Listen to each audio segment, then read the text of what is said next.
Hey guys, what up? So this week I'm doing a segment on physics, and I call it PhysWiz. So we're going to learn everything about physics. Well, actually you're going to learn. I'm going to teach, because obviously I'm the whiz here, huh? So we're going to start off with Newton's 3 laws of motion.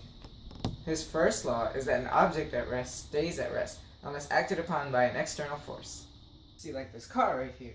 It's not going to move unless I actually apply a force. Boom! Sesame! Blah! Now that I apply the force, it moves. His second law is that the force applied on the object is equal to the mass times the acceleration of that object.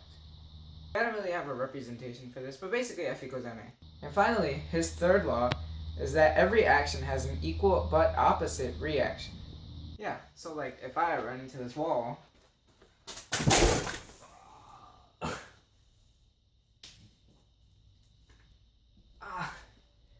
I don't really think the wall got as hurt as I did, but, according to physics, I'm pretty sure. I guess walls have feelings too.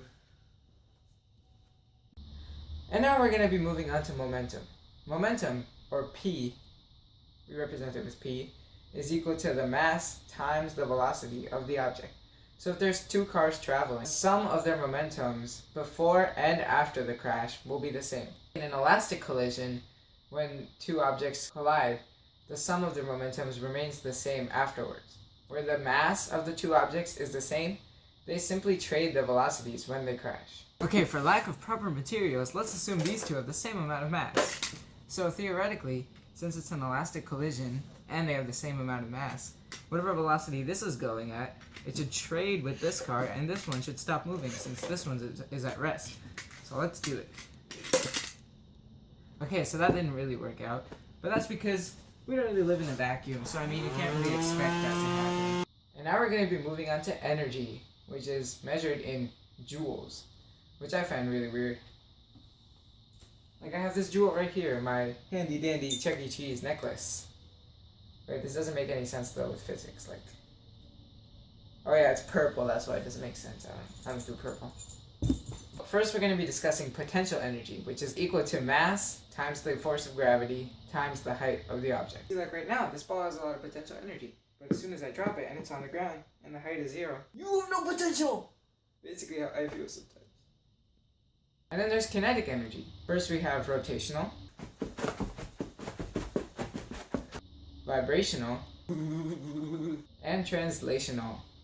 Hola, me llamo Ricardo. ¿Cómo está? Change in energy is actually equal to something called work, which, strangely enough, isn't the kind of work we do every day. Reading all these books, I guess that's not work. So basically, physicists don't do work either when they're studying. I don't know. That's a weird concept.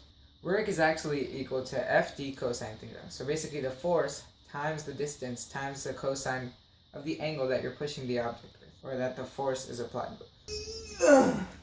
Man, I really feel like I'm doing some work, but apparently I'm not, because this actually has to move at distance or something. Really? Man, I feel bad for weak people. Good thing I work out. My brain with all those AP classes. Now, just hearing work in my everyday vocabulary, this physics definition kind of confuses me. Like 10 years later, when my ancestors are asking me if I found work, I'm going to be like, yeah, about 2,000 joules of it. Although they're not going to know the physics term, so they'll maybe think that I have 2,000 of these, which probably won't make them that happy anyway. But Chuck E. Cheese is great. Now those of you who know me as a dancer will really appreciate this right here. Wrist, elbow, shoulder, shoulder, elbow, wrist, yeah. So basically, that's the wave. I just did the wave. But the wave in physics is different.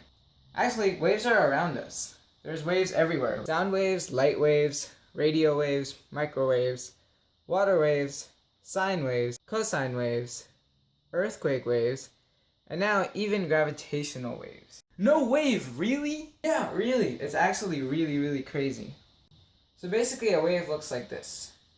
It's demonstrated by my arm, with a crest and a trough. Although I don't know why you'd use a crest when you can use a Colgate. I think it has more whitening power. So one of the most fundamental equations for a wave you're going to need to know is that the velocity of the wave is equal to the wavelength times the frequency. Okay, so apparently I can't really bend my bone, so just this has a frequency of 1. And the equation is V equals lambda times frequency. I don't know why lambda looks like upside down lamp, but that's beside the point. Wavelength times frequency equals the velocity of the wave. Now, obviously, that's not all you need to know about waves and kinematics and gravity and Newton, who, by the way, should be old to now that he's pretty old now. Anyway, basically, there's a lot more to be learned about physics, and I can teach you. So catch me next week on PhysWiz.